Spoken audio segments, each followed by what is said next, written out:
Welcome to our channel. Today, we have an interesting topic to discuss. Russia and Ukraine are currently engaged in a crucial battle.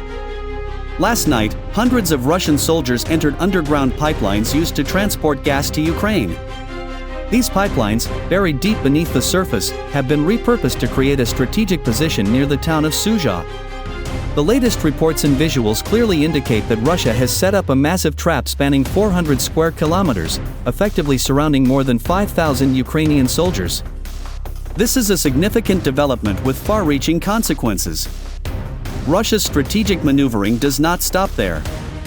It has been reported that Russia and China are considering military cooperation with Iran, raising concerns about a broader conflict. The main gas pipelines supplying Europe run both under the sea and through Ukraine. One of the key pipelines, the Urengoy-Pomariyazhgorod pipeline, is a vital gas transit route from Russia to Ukraine, originating near the town of Suzha. This gas metering station plays a crucial role in exporting gas to Europe.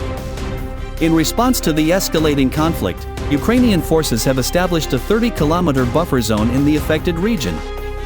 This buffer zone was meant to prevent direct engagements between the two sides, but Ukraine has started attacking Russian forces from their position within it.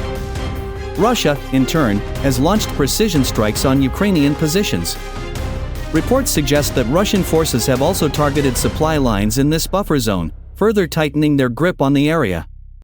The scale of Russia's operation is evident in the destruction of 26 out of 32 bridges in the region within a single day. This has severely impacted Ukraine's ability to maintain supply routes and reinforce its troops. However, Russia's objective does not appear to be capturing Ukrainian territory but rather punishing Ukrainian forces for their resistance.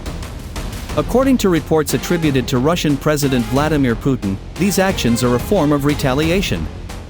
By cutting off access routes, Russia has left Ukrainian soldiers with only two options: surrender and be taken as prisoners of war or face complete annihilation. Meanwhile, there are increasing reports of North Korean soldiers being deployed alongside Russian forces. This raises a critical question: why has Russia brought in North Korean troops? What role do they play in this conflict? The Institute for the Study of War, ISW, has released a report indicating that Russia has turned this battle into a large-scale trap and has begun systematic attacks in the region. The intensity of the conflict remains high, with continuous missile and drone strikes. From March 3 to March 7, missile attacks were marked in light orange on the battlefield maps, while drone strikes were marked in green.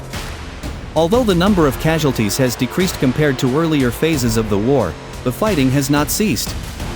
The media, particularly those with Western affiliations, have largely downplayed Russia's latest advances, focusing instead on Ukraine's resilience. However, intelligence sources suggest that the European Union has been sharing critical battlefield data with Ukraine, while the US has limited the scope of intelligence sharing. Ukraine faces additional challenges due to its refusal to accept Russia's proposed mineral deal, which could have provided financial aid to Kyiv. This has further strained relations between Ukraine and international powers. Former US President Donald Trump has reportedly warned that Iran will escalate its involvement in the war.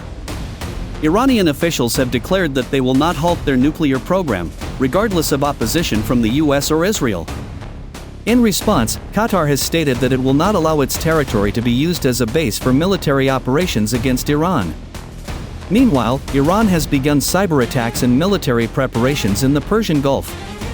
Iranian state media reports suggest that Iranian, Russian, and Chinese warships will soon be deployed near the Strait of Hormuz in a show of force. Under mounting international pressure, Iran has continued to assert its military capabilities, hinting at further escalation. As the situation unfolds, it remains unclear whether these military exercises are a demonstration of power or a genuine preparation for large-scale conflict. Syria is also facing significant challenges, with reports of multiple military leaders being arrested within the last 24 hours. Returning to the battlefield in Kursk, Ukraine finds itself caught in a major trap. If Ukrainian forces fail to break free, the losses could be devastating. Russia had the capability to destroy all 32 bridges in the area at any moment but instead chose a more calculated approach, utilizing underground pipelines to gain a tactical advantage. With drone attacks increasing, it appears that Russia is focusing on encircling Ukrainian troops rather than engaging in direct assaults. If Ukraine can turn the situation around, it could be a critical moment in the war. However, Ukraine's political and military leadership must act swiftly. What do you think about Russia's strategy in Kursk?